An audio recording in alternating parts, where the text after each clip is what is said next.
Hello guys, meron akong na-imbento na naman ngayon. Ito po, oh, ito.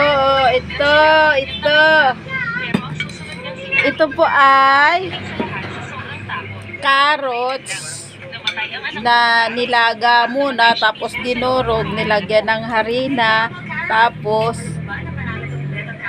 mayroon siyang tawag doon, Sukan. tawag nga doon,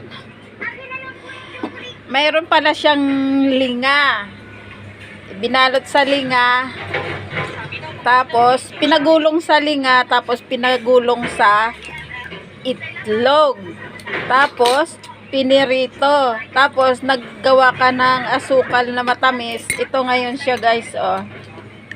Mayroon siyang arnibal na asukal. Yan yung ano niya, oh, dito, oh. Ito yun, oh. Oh. Ito yun guys, oh. Ito yun siya, oh. Oh, gustong-gusto nilang ano ngayon. Oh, yan, oh, kain sila, oh, oh, yan. Tapos may soft drinks. Yan, merienda. Bagong ano naman to. Ang tawag dito ay sweet balls carrots. Oh, di ba? Pag ang inyong anak hindi marunong kumain ng gulay na carrots, ganito yung inyong gawin. Ganyan para kumain sila ng carrots. Oh, di ba? Oh, ayan oh, guys, oh. Oh. Oh, yan. Oh, di ba? Oh. Sila ay nag-aagawan, guys. Di ba? Oh. Yan. Kasi pero ano lang yan, guys, isang carrots lang, napakamahal ba naman ng carrots? Yan ang aming ano, oh, merienda time.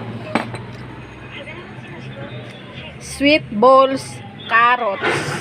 Ayan guys. Yan. Yan yung ginawa ko ngayon. Isang carrots lang yan guys. Eh, ayan oh. Gustong gusto nila dahil matamis nga guys, talagang pambata. Eh, ang inyong anak na hindi kumakain ng carrots, ganito ang inyong gawin. Sweet balls carrots. Okay? Ilaga mo lang carrots at dudurugin. Lagyan mo ng harina. Tsaka huli na yung itlog bago mo iprito sa mainit na kawali. Huli yung itlog. Okay guys? Bye! Bye! Thank you! Follow! Share!